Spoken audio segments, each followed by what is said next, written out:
Constitution पर आक्रमण कर रहे हैं और जो अंबेडकर जी की मेमोरी है उसका अपमान कर रहे हैं। ये बात कहकर बाबा साहब का अपमान किया। बाबा साहब अंबेडकर के संविधान को रेस्पेक्ट नहीं देना चाहते।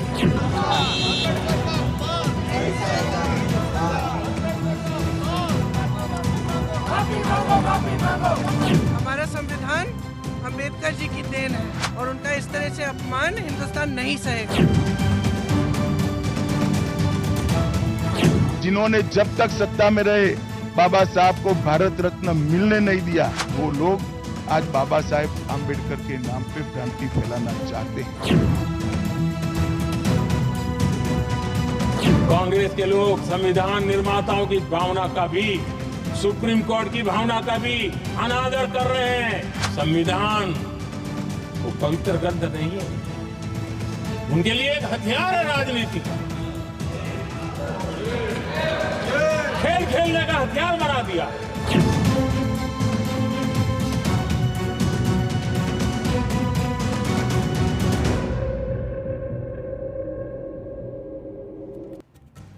मुद्दों से मुद्दे टकराए, विचारों से विचार, जुबान की तरकश से शब्दों के तीर चले तो वर्तमान ने अतीत के आईने में झांककर भविष्य की राह पकड़ी।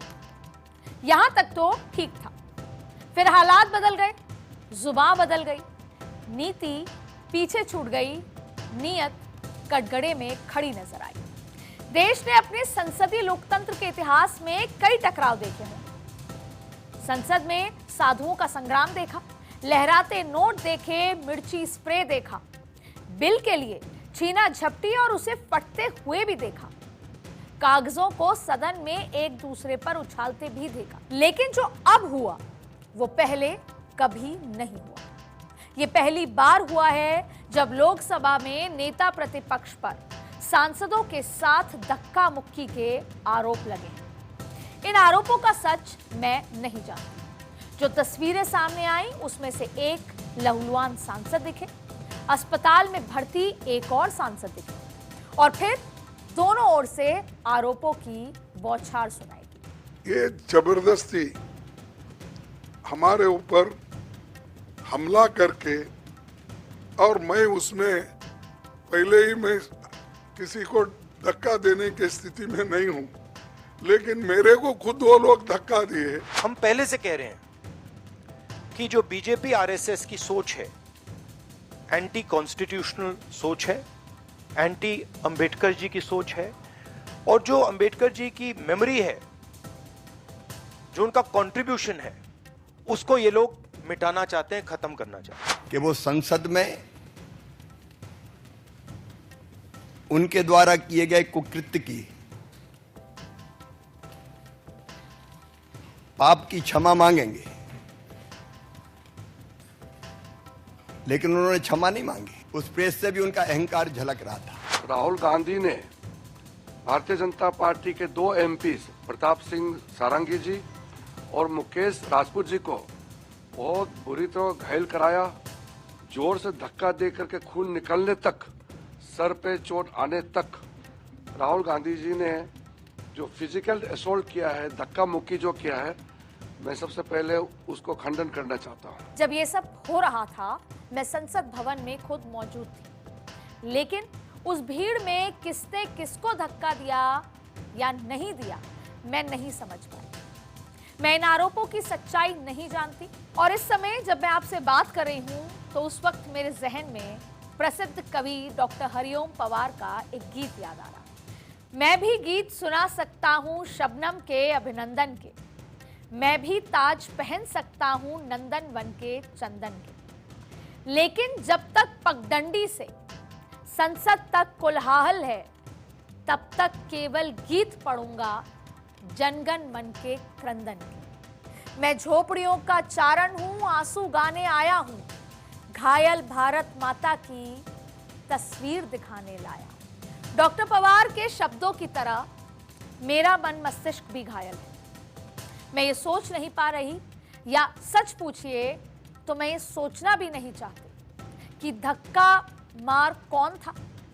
मैं तो बस इस सियासत के पार की सियासत देख लेना चाहती हूं, क्योंकि मुझे लगता है कि अगर किसी ने धक्का मारा तो भी, और अगर किसी ने धक्का मारने के झूठे आरोप लगाए तो भी, आज मेरे देश का लोकतंत्र घायल नहीं हो गया होगा। क्या आज देश की आजादी की लड़ाई लड़ने वाले सभी शख्सियतें या संविधान के रचयिता बाबा साहेब ये सब देखते तो शर्मिंदा नहीं होते? तो आज पॉलिटिकल कॉरिडोर में इन तमाम मुद्दों पर बात करें।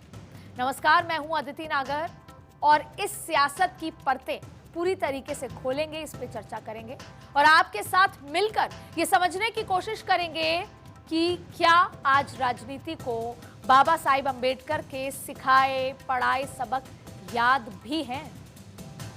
अंबेडकर का नाम अब सिर्फ वोट बैंक की दुकान पर सजा लिया जाता है। आज करीब करीब हर राजनीतिक दल बाबा साहेब को पूछता है, वो भी जो बाबा साहेब का नाम लेकर ही सियासत में जन्मे हैं, वो भी जिन्हें बाबा साहेब के रहते उनकी याद नहीं आई, और वो भी जो बाबा साहेब के विचारों से अतीत में इत्तेफाक ही नहीं रखते थे। आज उन्हीं बाबा साहेब का दर्शन ही सियासत का मार्गदर्शन बन रहा है, और इसीलिए इस सियासत को हम तब तक नहीं समझ सकते जब तक कि बाबा साहेब के पीछे की वोट की ताकत का सही आकलन ना कर लें। और इसके लिए हमें चलना होगा आजादी से पहले। भारत में दलित और पिछड़े वर्ग में चेतना की शुरुआत आजादी से पहले शुरू हो गई और इसको मजबूत आधार मिला 1882 में, जब हंटर आयोग का गठन हुआ। उस वक्त मशहूर समाज सुधारक महात्मा ज्योतिराव फूले ने सभी के लिए निशुल्क और अनिवार्य शिक्षा, साथ ही अंग्रेज सरकार की नौकरियों में अनुपातिक आरक्षण की मांग की थी। फिर 1908 में अंग्रेजों ने पहली बार आरक्षण लागू करते हुए प्रशासन में हिस्सेदारी निभाने वाली जातियों और समुदायों की हिस्सेदारी तय की। और फिर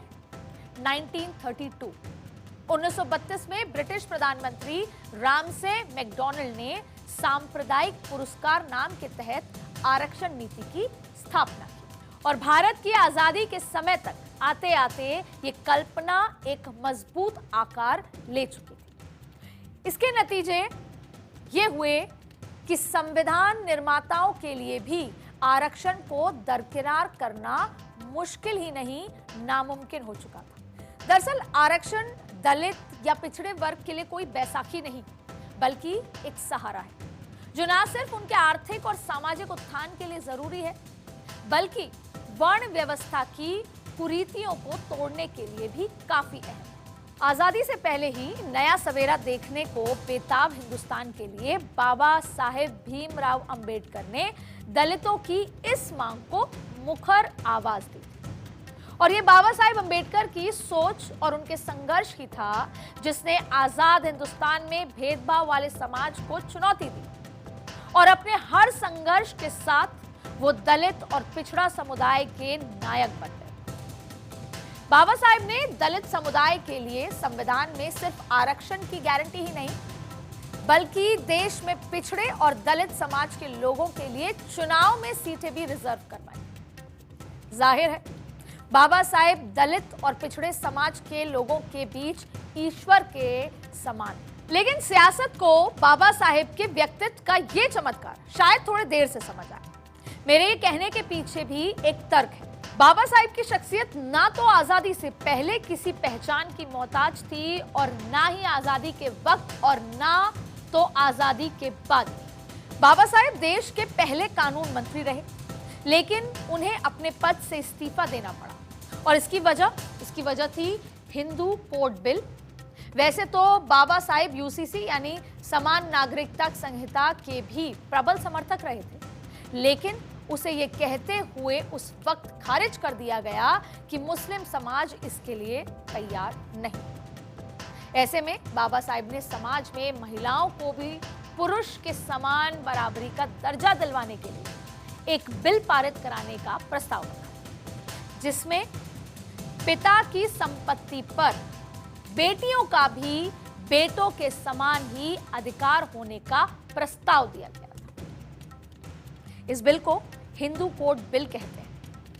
इस बिल में विवाह में जाति के महत्व को खत्म करना, तलाक के नियम और गोद लेने के नियमों को पारित कराने पर भी चर्चा की गई, लेकिन उनके इस बिल को कैबिनेट में पास होने की मंजूरी नहीं दी गई और इस बिल के पास न होने की वजह से ही 1951 में डॉक्टर भीमराव अंबेडकर ने कानून मंत्री के पद से इस्तीफा दे दिया और दोबारा कभी भी सरकार का हिस्सा नहीं बन सके, क्योंकि अगले साल यानी 1952 में हुए आम चुनाव में उन्हें कांग्रेस ने तब के बंबई लोकसभा सीट पर अंबेडकर के सामने उनके पीए नारायण एस काजोलकर को खड़ा कर दिया, वो भी बैकवर्ड क्लास के थे।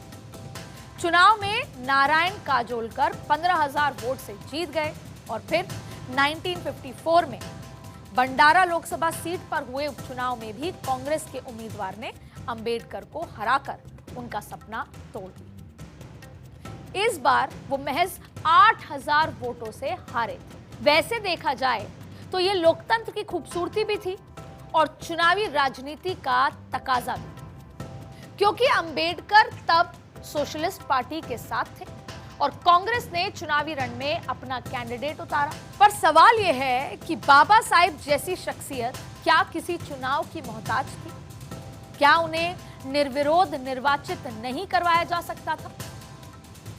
खैर, ये सब लंबे बहस का विषय है जिसमें मैं आज उलझना नहीं चाहती, लेकिन बाबा साहेब ने दलित और पिछड़ों के उत्थान के लिए जो किया उसका असल ताकत की धमक का एहसास राजनीति को 70 के दशक में होना शुरू हो चुका, जब देश में दलित और पिछड़े समाज के कई नेता राजनीति के नए नायक बनके उभर रहे।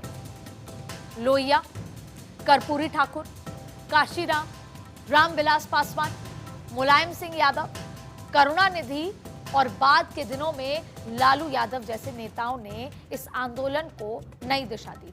हालांकि ये लिस्ट बेहद लंबी है और आजादी से पहले से ही ये आंदोलन मुखर और प्रखर हो चुका था। दक्षिण भारत में पेरियार, अन्नादुराई और करुणानिधि जैसे दिग्गज पहले से ही इस चेतना को आवाज देने लगे थे, लेकिन देश भर में ये धमक और इसकी असल ताकत कांग्रेस के कमजोर होने के बाद समझ आई, क्योंकि तब तक वोटर भी धीरे धीरे कांग्रेस के जादू से बाहर निकलने लगे थे और अपने लिए नए नायक चुनने में तैयारी में जुट गए थे। और मंडल कमीशन की सिफारिशें लागू होने के बाद 90 के दशक में दलित और पिछड़े समाज के वोटर भी लामबंद होने लगे थे और आज इन वोटर्स की जरूरत सभी पॉलिटिकल पार्टीज को है।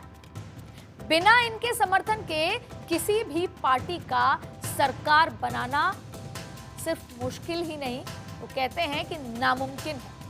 और शायद इसीलिए सभी पार्टियों में खुद को दलित और पिछड़ा समाज का हितैषी और अंबेडकर के विचारों का समर्थक बताना जरूरी हो गया। अगर चुनावी राजनीति की बातें अगर करें, इसकी चर्चा करें, तो देश भर में करीब 20 करोड़ 13 लाख 78 हजार दलित हैं, जो देश की आबादी का 16.63 लगभग 16.5% के आसपास में बात कर रही हैं, जबकि ओबीसी समाज के लोग करीब 52% माने जाते हैं। इन दोनों समाज के लोगों के लिए बाबा साहेब पूजनीय है और इसीलिए इन्हें नाराज करने का जोखिम कोई उठाना नहीं चाहता।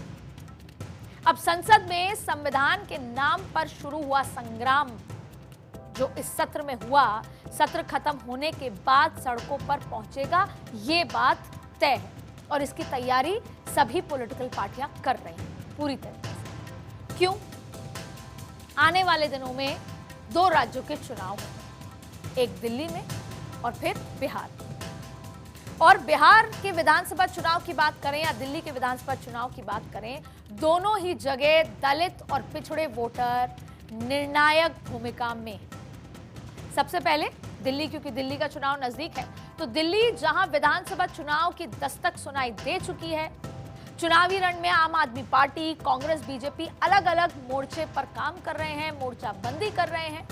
दिल्ली में चुनाव के 31 सालों का इतिहास तो यही कहता है कि जिसके संग दलित वोटर, दिल्ली उसी की। दलित वोटर की महिमा ऐसी है कि अमित शाह के बयान पर कांग्रेस वाले तो सदन में संग्राम कर रहे, लेकिन अरविंद केजरीवाल ने मुद्दे को सोशल मीडिया पर लपकने की कोशिश की।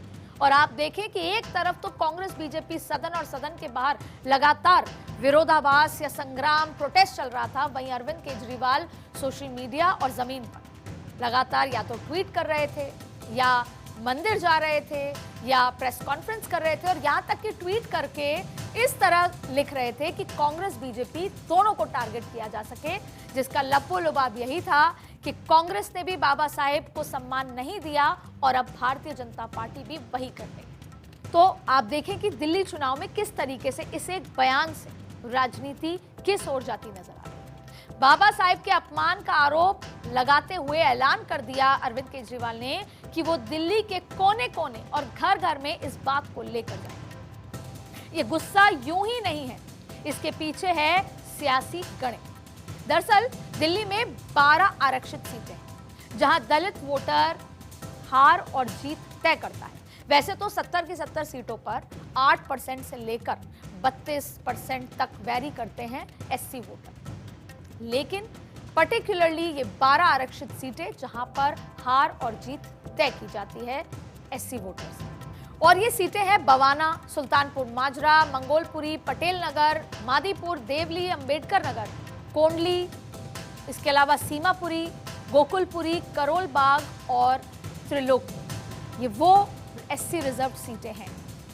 पिछले 2 चुनाव में यहां आम आदमी पार्टी ने कांग्रेस बीजेपी का सुपड़ा साफ कर दिया था, लेकिन इस बार बीजेपी खराब सड़कें और गंदे पानी का मुद्दा उठाकर अरविंद केजरीवाल को बैकफुट पर धकेलने में जुटी है। और इसी के साथ साथ जिस तरीके से झुग्गी झोपड़ी अभियान जो भारतीय जनता पार्टी का पिछले 6 महीने से चल रहा है, क्योंकि भारतीय जनता पार्टी को पता है कि जो असल वोट बैंक है अरविंद केजरीवाल का, वो झुग्गी झोपड़ी है। इसलिए अपनी पूरी टीम को 6 महीने से झुग्गी झोपड़ी वालों के साथ खाना पीना, उठना, यहां तक कि कार्यकर्ता उनके घर जाके सो भी रहे, वहां पर उनके साथ जीवन बिताने की कोशिश, आम आदमी बनने की कोशिश है। तो यही वजह है कि पूरी चुनावी रणनीति। और इसी बीच जब बाबा साहेब के अपमान का मुद्दा गरमाया गया, तो अरविंद केजरीवाल ने लगे हाथ मौका ढूंढा। दिल्ली का राजनीतिक इतिहास ये बताता है कि दलित वोटर ने जिससे मुंह फेरा, उसे यहां सियासी वनवास झेलना पड़ा है। बीजेपी के लिए यह वनवास 1998 से ही जारी है। जाहिर है दिल्ली में अगर अंगड़ाई है तो बिहार में दलित वोटरों के लिए असल लड़ाई है। बिहार में 17% दलित वोटर हैं, तो वहीं जातीय जनगणना की रिपोर्ट के मुताबिक बिहार में पिछड़ा वर्ग यानी कि ओबीसी 27.13%, जबकि अति पिछड़े की अगर बात करें जो कि ईबीसी है, वो 36.01%। अब ऐसे में बिहार में करीब 80% वोटर जो है वो बाबा साहेब के इर्द गिर्द घूमता है। वैसे तो बिहार में दलित वोटरों के कई चैंपियन हैं, जिसमें चिराग पासवान और जीतन राम मांझी बीजेपी के साथ हैं। ईबीसी वोट बैंक के नीतीश कुमार की अच्छी पकड़ है, लेकिन गणित गड़बड़ाया तो बिहार में खेल होते देर नहीं लगी। वैसे भी लालू के लाल यानी कि तेजस्वी बाबू इस बार महिला वोटर के साथ साथ ओबीसी और दलित वोटरों पर नजर गड़ाए हुए। तो वहीं दूसरी ओर चंद्रशेखर भी यूपी से निकलकर बिहार तक पांव पसारने की तैयारी में है, और बीएसपी ने भी वहां अपने लिए उम्मीदें बांध रखी है।